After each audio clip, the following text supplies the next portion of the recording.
Y si tuviéramos que nombrar este capítulo de alguna manera, quizá podría ser pecados del pasado. Pecados del pasado y la fidelidad eterna de Dios. Hermanos, este texto tiene mucha enseñanza para nosotros. Tiene mucha enseñanza para el cristiano. Es una anatomía del peregrinar cristiano. Particularmente, hermanos, es una anatomía de los pecados del pasado de los cristianos. Creo que como creyentes tenemos mucho que aprender de aquellos pecados que nos vuelven a hacer caer. Hay pecados en los que solemos caer o pudimos caer en una parte de nuestro cristianismo, y habiendo sido exhortados, tuvimos cierta victoria por un tiempo y después volvemos a reiterar, volvemos a caer en estos pecados. Y es lo que está pasando en Génesis capítulo 20, hermanos. Abraham está cayendo en un pecado que él ya había sido duramente reprendido. ¿Cuántos de nosotros no podemos pasar por algo semejante? Entonces, si es así, si es que el creyente puede pasar por pecados que ya había vencido, debemos ser doctores del alma para poder identificar por qué pasan estas caídas, por qué vuelven a ocurrir. Así que veamos dos razones por las que Abraham volvió a caer en este pecado. Dos razones. Es importante que investiguemos en nuestras propias vidas. Hermanos, si has caído en un pecado, es importante que investigues de dónde vino esta raíz que me hizo volver a caer. ¿No es verdad? Eso podemos hacer no solo de nuestra experiencia cristiana, o no solo podemos, sino que debemos hacer de nuestra experiencia cristiana, pero esto es algo que podemos hacer con los hombres de la Biblia. Podemos ver a David. ¿Por qué David cayó en tan grave pecado? ¿Cuál fue la raíz de eso? Nos dice la Escritura que David no hizo lo que los reyes acostumbraban a hacer en ese tiempo, salir a la batalla, sino que cayó en ociosidad. Podemos ver la caída de Pedro. ¿De dónde vino esa negación tan fuerte? ¿No vino acaso de una autoconfianza, Señor? Yo no te negaré. ¿No vino aparte de una autoconfianza, de una falta de utilizar los medios de gracia? Velad y orad para que no entréis en tentación. Ahora nos toca investigar, nos toca analizar cuáles fueron las posibles causas de esta reiteración del pecado de Abraham. Pudo ser, primera razón, una combinación entre tristeza y desánimo. Tristeza y desánimo. Es algo que provocaron en Abraham una caída. Podemos inferir esto, hermanos, porque en el capítulo 19, versículo 27 y 28, tenemos a Abraham viendo las ciudades destruidas por las que él había orado, por las que había concluido: Señor, si hay 10 justos, no podrás matar al inocente. Pero se encuentra viendo con sus propios ojos que ni 10 justos hubo en esa ciudad. Quizá era una combinación de tristeza, y vemos esto no solo porque lo podemos inferir por el contexto anterior, sino además, vean el versículo 11. Y Abraham respondió: porque dije para mí, ciertamente no hay temor de Dios en este lugar, y me matarán por causa de mi mujer. ¿Qué pasa cuando un hombre está en tristeza, en desánimo o en depresión? ¿No ve las cosas todas negras? ¿No ve todo en obscuridad? Un comentador dijo, el error de Lot fue ver cosas buenas en una ciudad donde solo había cosas malas. ¿Sí es verdad? Una ciudad perversa. ¿Y Lot qué vio? Cosas buenas. Ese fue el error de Lot. Pero el error de Abraham es ver una ciudad totalmente mala donde había cosas buenas. Abraham perdió de vista que la gracia de Dios todavía se manifiesta en ciudades.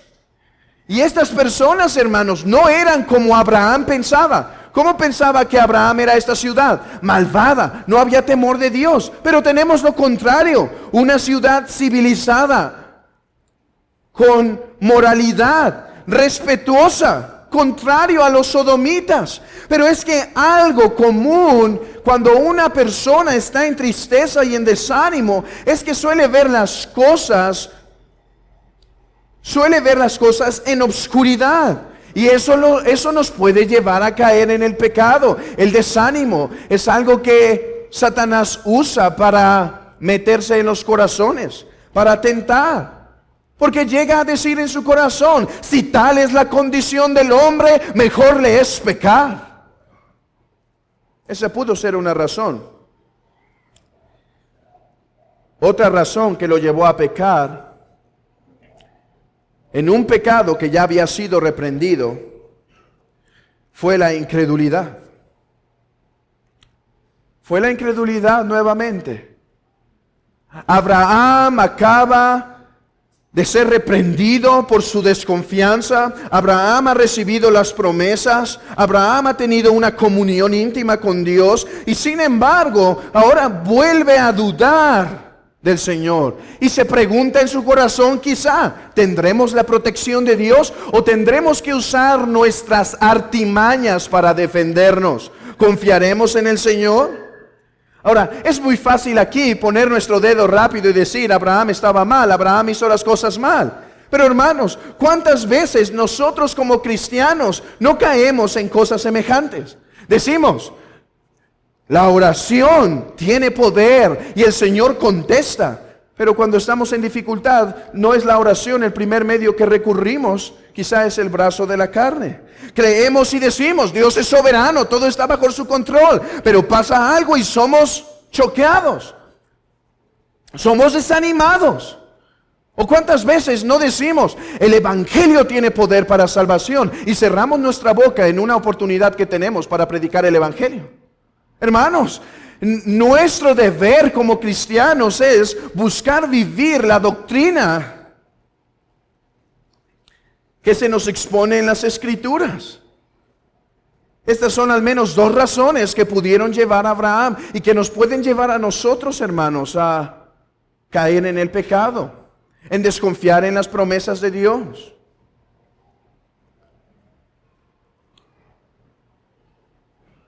Ahora, en los minutos que restan, quiero hacer dos cosas más.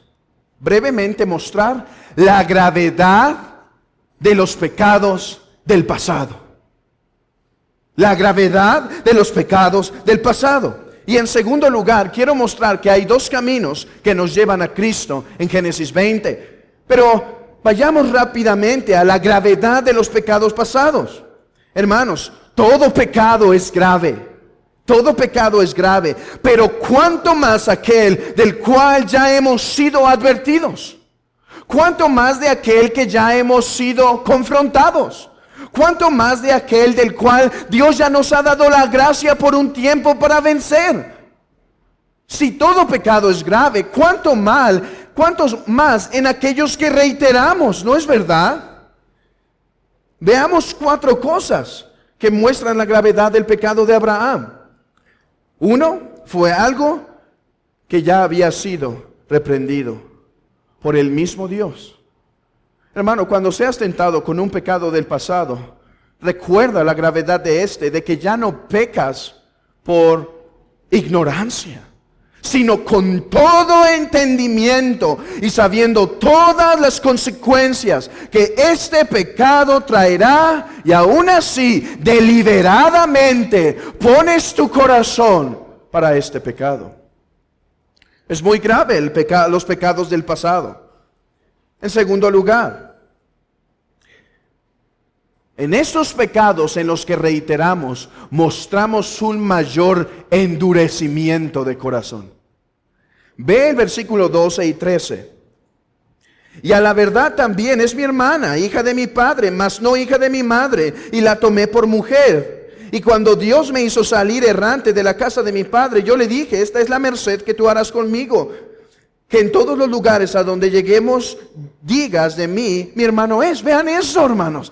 Abimelech, un rey incrédulo, lo está reprendiendo. ¿Y saben qué está haciendo Abraham? Se está defendiendo. Su corazón está endurecido. Vean la gravedad de los pecados del pasado. El corazón se endurece. El corazón ya no está igual de sensible que en la primera vez que se cayó. Ahora hay un callo. Ahora hay una resistencia. Ahora ya hay algo que cubre la exhortación del Señor, que nos hace defendernos, que nos hace dar excusas, que nos hace poner pretextos. Pero Abimelech, no está mal mi mentira y el daño que te iba a hacer. En cierta manera es mi hermana. En vez de humillarse, en vez de arrepentirse, en vez de examinar su corazón, se endurece para la exhortación y dice, pero. Oh, cuán graves son los pecados del pasado. Hay un endurecimiento mayor para con estos pecados. Además, los pecados del pasado dañan a otros. Regularmente así es todo pecado, pero los del pasado suelen dañar con una mayor intensidad. No es lo mismo una primer infidelidad que una tercera, que una cuarta, que una quinta. No es lo mismo esa mentira, la mentira de Abraham. Ahora era pecado ante el Señor y todo pecado es grave. Pero no era lo mismo la primera mentira a esta, recurrente, donde el Señor ya lo había libertado anteriormente. Ahora muestra un mayor egoísmo, poniendo en riesgo su propia esposa, dañando a Abimelech y al pueblo. Oh, hermanos, esto suele afectar regularmente a otros. Si tú crees que como cristiano tu pecado solo te daña a ti, ve esto. Otros hermanos pueden tropezar por tu pecado. Tus hijos pueden tropezar por tu pecado. Tu esposa puede tropezar por tu pecado. Pueden ser dañadas. Vean esto. La mentira de Abraham. Y uno puede decir, pero no es el adulterio de David. Que hay una gran diferencia entre el adulterio y la mentira. Pero vean cuánto daño igualmente hizo la mentira de Abraham. Y además, estos pecados del pasado dañan fuertemente el testimonio. Imagínense que después que Abraham está siendo reprendido por el incrédulo de Abimelech, le dice a Abraham, oye, pero ¿sabes qué? Déjame predicarte el evangelio. Yo conozco un Dios que es todopoderoso. Yo conozco un Dios que puede salvar. Yo conozco un Dios que es bueno para proteger. Yo conozco un Dios que es todopoderoso para proteger la promesa. Yo conozco un Dios que es santo, que aborrece el pecado. ¿Sabes qué va a decir Abimelech? Y entonces, ¿por qué pecaste de esa manera? Si tu Dios es así como dices, ¿por qué pecas como pecas? ¿Por qué manchas el testimonio de tu Dios? Oh, hermanos, vean cómo puede dañar el pecado del pasado.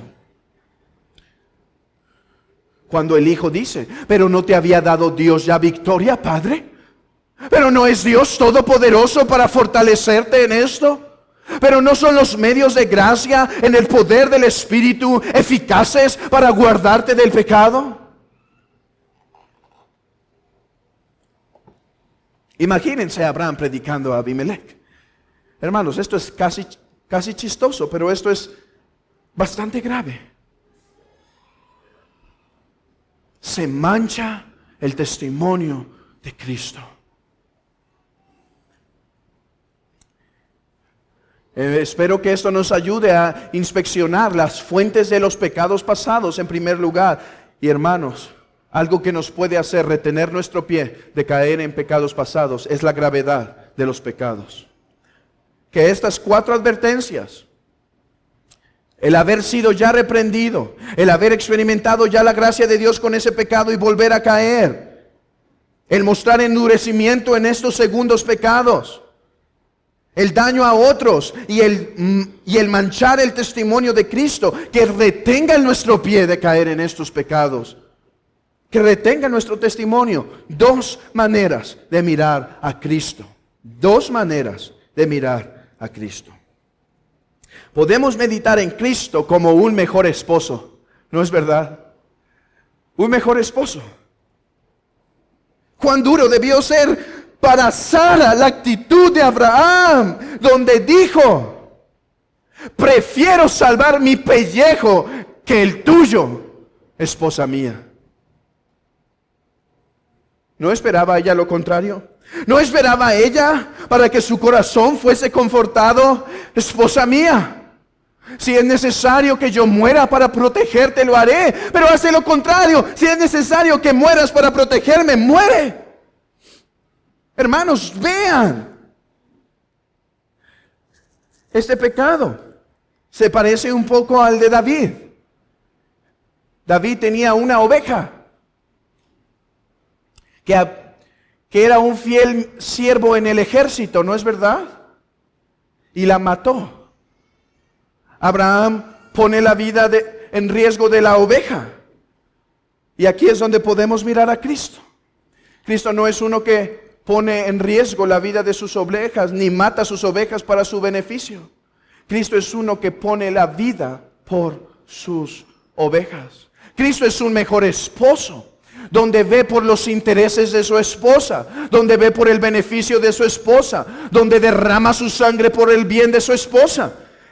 Génesis 20 nos dirige a Cristo meditando en un mejor esposo. Y la segunda manera de ver a Cristo es la fidelidad de Dios en sus promesas. Y hermanos, el tiempo vuela en estas pequeñas meditaciones, así que seamos muy breves. Vemos el egoísmo y la autoprotección de Abraham, donde no le importó poner en riesgo la promesa con tal de su bienestar. Hermanos, ¿quién era Sara? Sara era el recipiente por el cual Dios traería la promesa, y no le importó a Abraham. Oh, pero nuestro Dios es uno que guarda y es fiel a sus promesas. Guardó a Abraham, guardó a Sara de que tuviese cierta intimidad, guardó a Abimelech. Vean esto, versículo 5. Y le dijo Dios en sueños: yo también sé que con integridad de tu corazón has hecho, y yo también te detuve de pecar contra mí, y así no te permití que la tocases.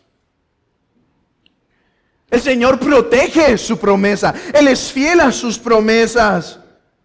Oh, cuánta fidelidad de Dios vemos en la debilidad de su pueblo. Hermanos, solo los quiero hacer meditar un poco en lo que vamos a experimentar en el capítulo 21. Y mediten en lo siguiente. Cuando Abraham va a tener a su hijo en las manos y va a decir: hijo, tú eres la encarnación de la fidelidad de Dios. Mira, yo intenté estropear la promesa cuando con Agar intenté tener un hijo.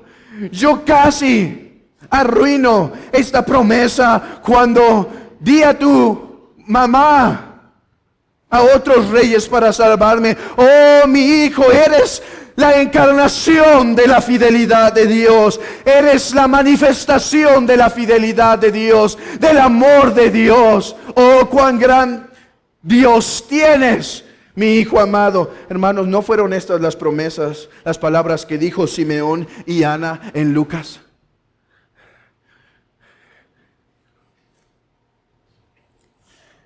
Cristo, el Hijo de la promesa, la manifestación de la fidelidad de Dios. Oh hermanos, adoremos a Dios, porque cuando nosotros somos infieles, Él permanece fiel, porque Él no puede negarse a sí mismo. Oh hermanos, esta es una gran razón para adorar a nuestro Dios. Nosotros somos débiles, que caemos en pecado, que caemos en pecados del pasado. Pero nuestro Dios es uno que es fiel, no solo en el pasado, sino es fiel desde ahora y para siempre.